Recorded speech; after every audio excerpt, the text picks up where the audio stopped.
Bem-vindos à apresentação do Teorema de Pitágoras. Vamos ensiná-los sobre o Teorema de Pitágoras, e vocês já devem ter ouvido isso antes. Até onde eu sei, é o único teorema matemático nomeado devido a um fundador de uma religião, Pitágoras. Na verdade, toda a sua religião era baseada em matemática, mas eu não sou historiador, então vou deixar isso para os historiadores, tá bom? De qualquer forma, vamos começar com o que o Teorema de Pitágoras fala. Se eu te desse um triângulo, deixa eu dar um triângulo, então. E se te dissesse que não é um triângulo normal, que é um triângulo retângulo. E tudo o que um triângulo retângulo é, ele é um triângulo que tem um ângulo igual a 90 graus.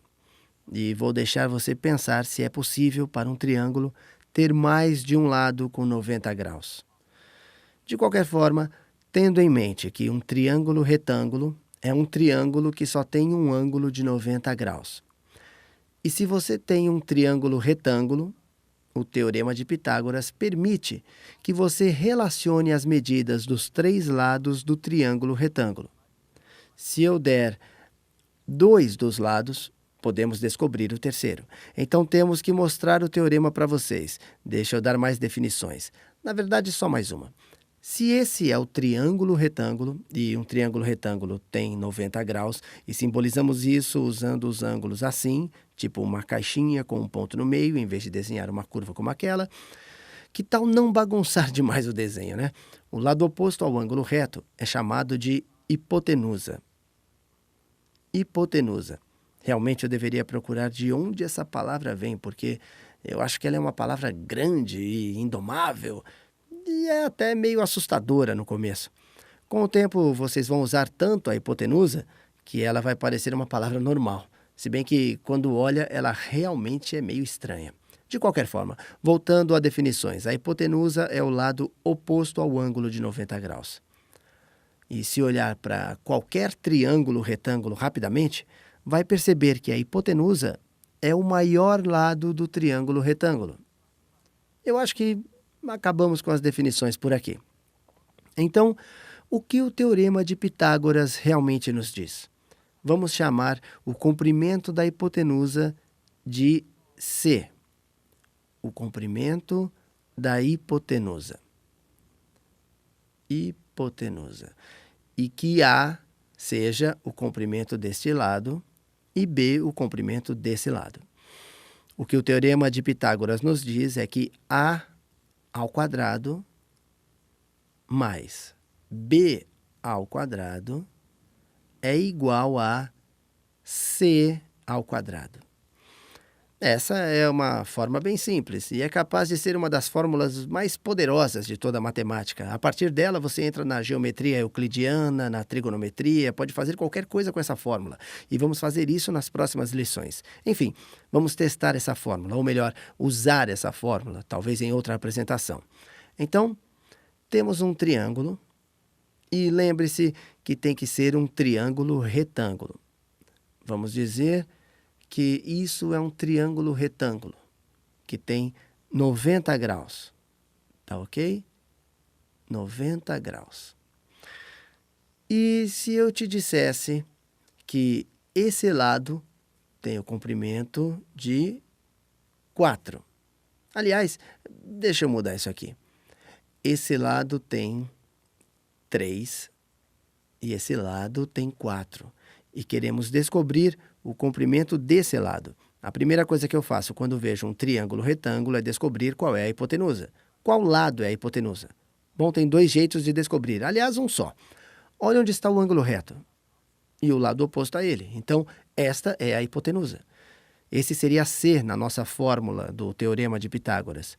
A gente pode chamar isso do que quiser, mas para simplificar, lembrem, A ao quadrado mais B ao quadrado é igual a C ao quadrado. Então, nesse caso, vemos que os outros 2 lados, cada um ao quadrado, quando somados, vão totalizar C ao quadrado. Então, temos que 3 ao quadrado mais 4 ao quadrado é igual a C ao quadrado, onde C é a nossa hipotenusa.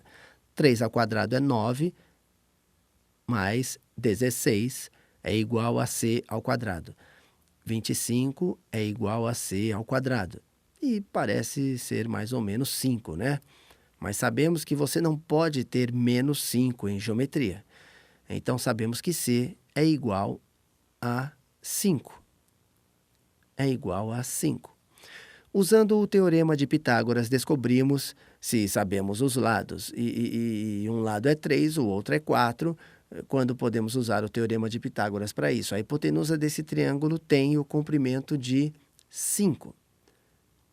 Vamos fazer outro exemplo. Digamos mais uma vez que este é um ângulo reto. Esse lado mede 12, esse lado mede 6. E quero descobrir quanto mede esse lado. Vamos ao teorema de Pitágoras. A ao quadrado mais b ao quadrado é igual a c ao quadrado, onde c é a hipotenusa. Então, primeira coisa, quando eu vejo esse triângulo que eu acabei de desenhar, qual lado é a hipotenusa? Bom, esse bem aqui é o ângulo reto. A hipotenusa é esse lado aqui.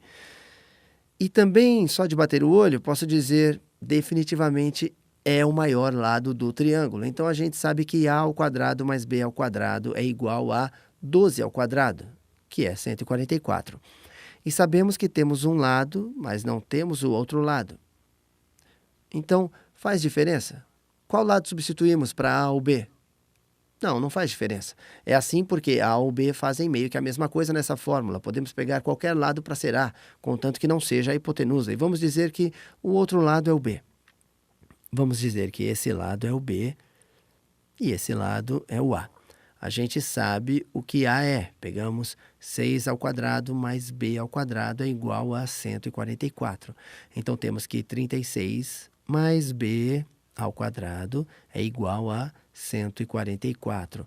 B ao quadrado é igual a 144 menos 36. B ao quadrado é igual a 108. E agora, vamos simplificar. Quanto é a raiz quadrada de 108? O que fizemos no módulo de radicais provavelmente é útil aqui. Então, B é igual a raiz quadrada de 108. Vamos pensar nisso. Quantas vezes 3 cabem em 108? Caberá 36 vezes. Realmente, eu acho que isso é igual a 36 vezes 3. Tá certo? Certo. Bom, então, B é igual a raiz quadrada de 36 vezes 3. Você vê, eu só fatorei como um produto de um número quadrado perfeito e um número primo. Ou, na verdade, não precisa ser um número primo, só um quadrado não perfeito. Tenho que B é igual 6 raiz de 3. E aí estamos. Esse é 12, esse é 6, esse é 6 raiz de 3. Acho que isso é tudo de tempo que eu tenho para essa apresentação, né? Bom, então, logo depois dessa, eu farei outra apresentação onde vou dar mais outros exemplos de problemas com o Teorema de Pitágoras. A gente se vê logo!